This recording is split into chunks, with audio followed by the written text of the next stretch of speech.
Jika kita ingin melihat kualitas keislaman seseorang, lihatlah di mana ia saat adzan subuh berkumandang. Apakah ia bergegas menembus gelapnya subuh, atau ia masih asyik meringkuk dan menikmati amisnya kencing syaitan?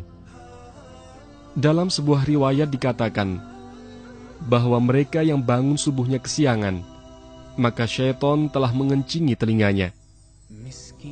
Relakah kita ketika kuping kita menjadi pispotnya syaitan? Na'udzubillahi min dzalik. Kita merasa begitu dekat ketika disuruh berlari 100 meter. Namun beberapa meter saja ke masjid untuk sholat subuh berjamaah terasa begitu berat. Ketika kita terlelap tidur, syaitan membuat 3 ikatan, di mana setiap ikatan itu tertulis, malam masih panjang, tidurlah terus. Ketika anak Adam bangun, lepaslah 1 ikatan. Ketika ia beranjak untuk berwudu, lepaslah 1 ikatan yang lain. Dan ketika ia sholat, lepaslah seluruh ikatan. Demikian jelas sebuah hadis sahih. Tetap tidur di waktu pagi dan menjadikan telinga ini tuli akan seruan muadzin bisa menyebabkan kemiskinan.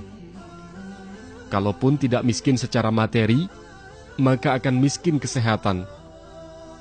Apalah artinya banyak uang, namun penyakit menumpuk? Apalah arti harta yang melimpah kalau tidak memiliki kesehatan? Dikatakan dalam sebuah riwayat, tidur di pagi hari mewariskan kemiskinan. Riwayat ini segaris lurus dengan sebuah penelitian bahwa tidur di pagi hari dapat menyebabkan penyakit diabetes.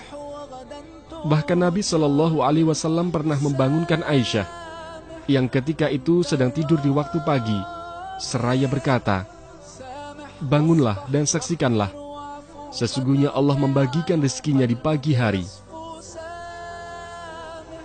Subuh berjamaah menjadi ukuran keimanan seorang muslim, karena ia merupakan sholat yang berat bagi mereka yang masih ada nifak di dalam hatinya.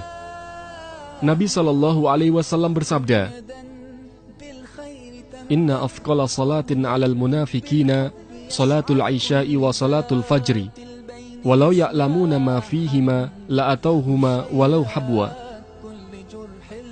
Sesungguhnya sholat yang paling berat dilaksanakan oleh orang-orang munafik adalah sholat isya dan sholat subuh.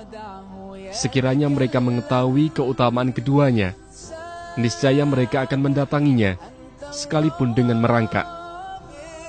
Sholat subuh begitu memberatkan langkah, karena hadir di saat kita asyik menikmati empuknya kasur. Sedangkan sholat isya, karena waktunya panjang, sehingga kebanyakan kita sering menunda-nundanya. Sholat subuh berjamaah di masjid memiliki keutamaan yang luar biasa, sehingga betapa meruginya jika seorang insan beriman melewatkannya. Jika kita sanggup sholat subuh berjamaah di masjid, tentu mudah bagi kita untuk menunaikan sholat-sholat lainnya dengan berjamaah. Salah satu penyebab masuk surga bagi seorang hamba adalah sholat subuh secara berjamaah. Rasulullah Shallallahu Alaihi Wasallam bersabda, "Man shallal bardaini dakhalal jannah." Barang siapa yang mengerjakan sholat bardain, yaitu sholat subuh dan asar, maka dia akan masuk surga. Jangan berbicara Islam terlalu tinggi kalau kita tak mampu berjamaah subuh di masjid. Jangan berharap masuk surga kalau salat subuh kita masih kesiangan. Mari kita buat hari kita ceria dengan mengawali bangun pagi. Mari memburu surga dengan memburu keutamaan subuh.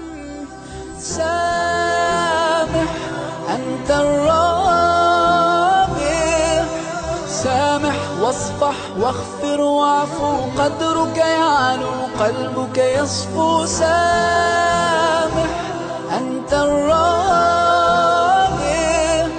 سامح وتعايش كي نرقى كي نصبح مجتمعا أقوى.